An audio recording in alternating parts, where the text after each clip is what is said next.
تو کیا ہوگا کہ وہ چیز جو تمہیں ہم سے غافل بنا رہی تھی، ہم سے دور لے جا رہی تھی، وہ چیز ہم نے روک دی، اس پر روک لگا دی، پابندی عائد کر دی. کھانا نہیں، پینا نہیں، نفسانی خواہشات پوری کرنی نہیں. اس دن اس طرح گزارنا ہے. تو کیوں؟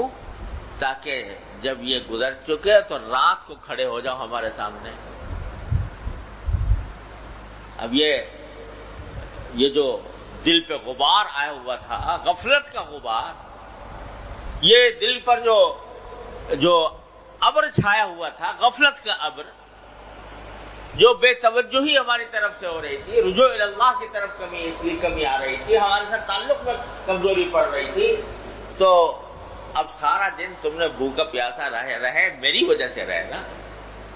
تو الصوم لی وانا اجزی بھی، وہ میرے لیے تھا روزہ، اور جب میرے لیے تھا تو میں ہی اس کی جزا بھی دوں گا. کیا جزا دوں گا؟ اپنی شان کے مطابق. تو وہ دن تم نے گزار لیا، تو اب ہمارے پاس آ جاؤ. کیسے آ جاؤ؟ کہ یا تو 4 رکعتیں مسجد میں پڑھنے کی بھی توفیق نہیں ہو رہی تھی، اور اگر ہو رہی تھی تو جلدی گٹ پٹ کر کے چلے گئے. نہیں، اب 4 نہیں، 4 کے بعد پھر 20 رکعتیں. 20 رکعتیں بھی قل اللہ احد والی نہیں، وہ 20 رکعتیں بھی لمبی رکعتیں، ایک پارا، سوا پارا، ڈیڑھ پارا. سنو کھڑے ہو کے، یا پڑھو یا سنو. کھڑے ہو، اب ہاتھ باندھے ہوئے کھڑے ہو، اور قرآن پڑھا جا رہا ہے اور تم سن رہے ہو. یہ کیا ہو رہا ہے؟ یہ ہمارے ساتھ تمہیں قریب لانے کا طریقہ، قریب لانے کا. دن بھر تم بھوکے پیاسے رہے تھے، اب انعام تمہارا یہ ہے کہ ہماری بارگاہ میں حاضر ہو کر کھڑے ہو جاؤ. 20 رکعتیں. اور 20 رکعتوں کے کیا معنی؟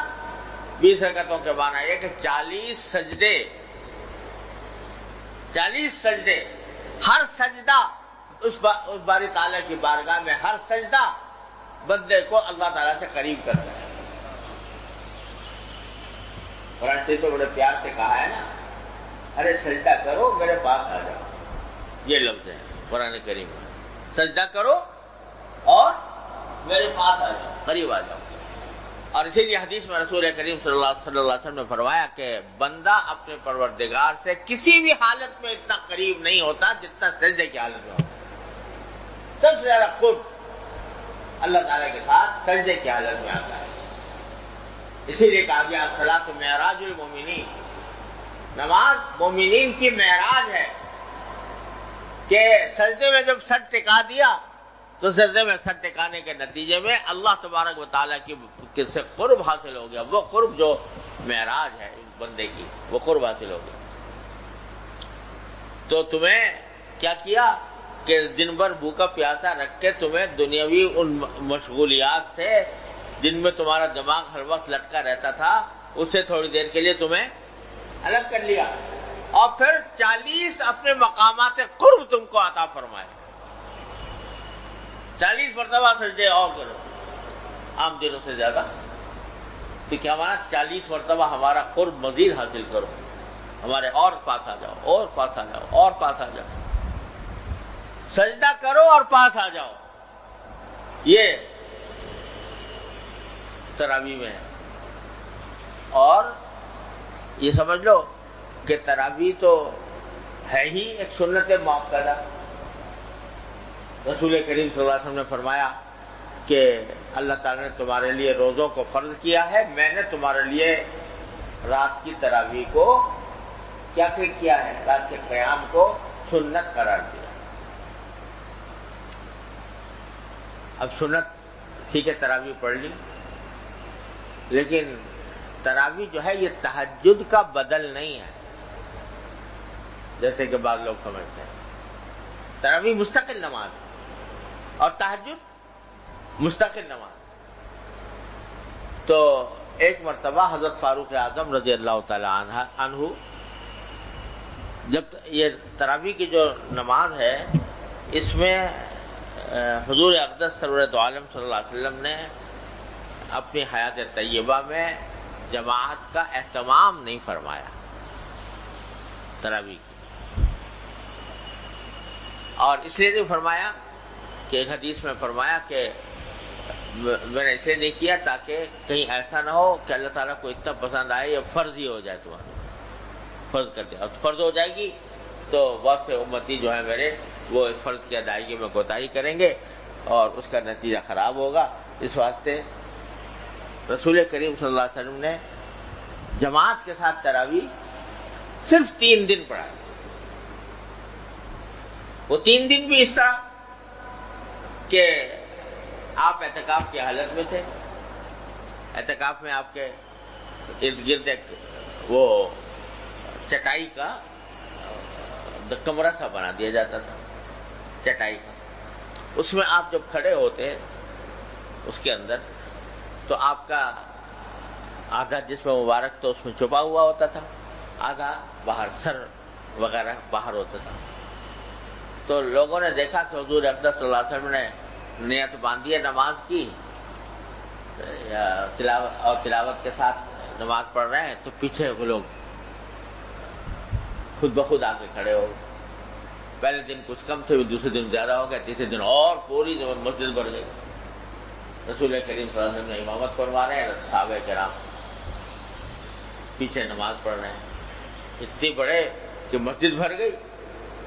تو اگلے دن حضور اقدس صلی اللہ علیہ وسلم نے فرمایا کہ بھائی میں یہ تو پڑھا دی میں نے 3 دن، لیکن آگے نہیں پڑھاتا، کہیں فرض نہ ہو جائے تمہارے دن میں، اگر فرض ہو گئی تو پھر تمہارے میری امت کے بہت سے لوگ کوتاہی کریں گے، فریضے کے ترک کے مرتکب ہوں گے، لہذا نماز آپ نے جماعت چھوڑ دی۔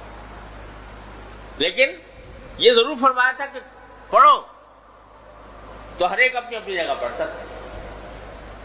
حضرت فاروق اعظم رضی اللہ عنہ کا زمانہ آیا تو حضرت فاروق اعظم نے دیکھا، مسجد نبوی میں ایک دن آئے، دیکھا تو مختلف ٹولیاں بنی ہوئی، کوئی آدمی اکیلا پڑھ رہا ہے تراویح، کوئی دو آدمی کھڑے پڑھ رہے ہیں، کوئی 3 آدمی کھڑے پڑھ رہے ہیں، الگ الگ لوگ اپنی تراویح پڑھ رہے ہیں، ایسے ہی طریقہ چلا رہا تھا حضور صلی اللہ علیہ وسلم کے زمانے۔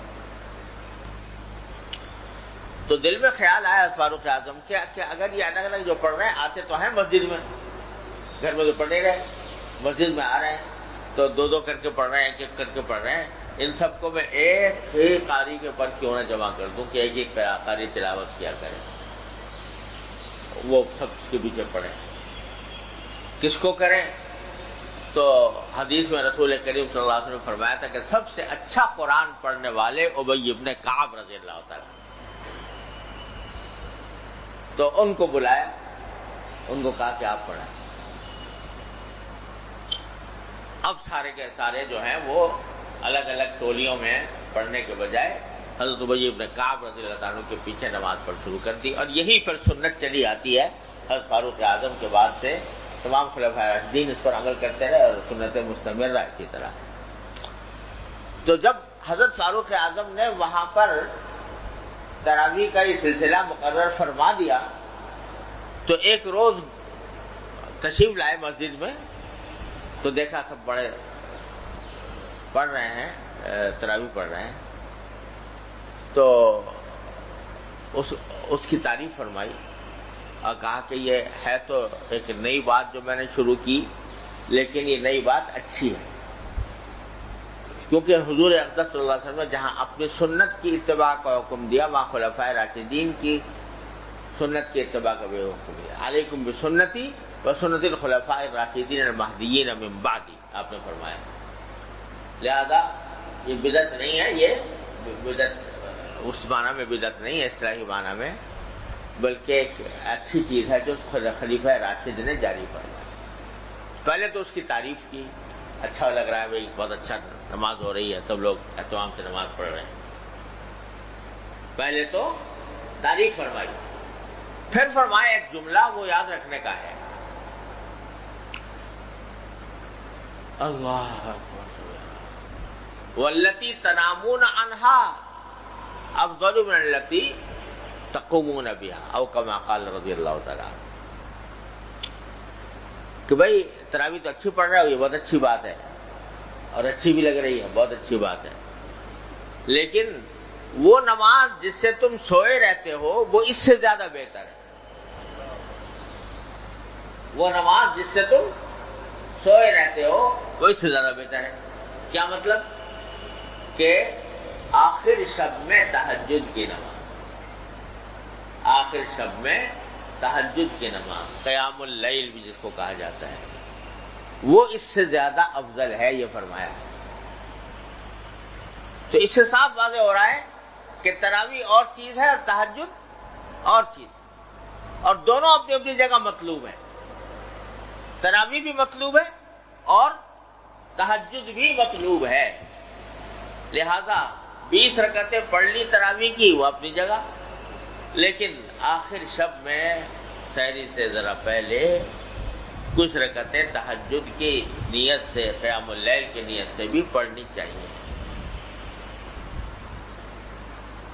کیونکہ حضرت فاروق اعظم نے وہاں متنبع کر دیا، یہ نہ سمجھنا بھائی تراویح کی 20 رکعتیں پڑھ لی تو بس چھٹی ہو گئی، تہجد نہیں ہے آج، یہ قیام اللیل نہیں ہے. نہیں، وہ الگ ہے، یہ الگ ہے. ارے اللہ میاں تو چاہ رہے ہیں کہ یہ میرا بندہ مجھ سے جتنا قریب آ سکے آ جائے اس دنوں میں. تو 20 رکعتیں تراویح کی پڑھی تو 8 رکعتیں تہجد کی بھی پڑھ لو. وہ تو سارے سال پڑھنی چاہیے، لیکن اگر اور سارے سال نہیں پڑھ سکتے تو رمضان میں پڑھ لو. سحری کے لیے اٹھتے ہی ہو کھانے پینے کے لیے، اس سے تھوڑی دیر پہلے اٹھ جاؤ اور پہلے اٹھ کے اس میں کچھ رکعتیں پڑھنی ہے، تہجد پڑھ لو. 4 6 8 10 12 جتنی توفیق ہو پڑھ لو.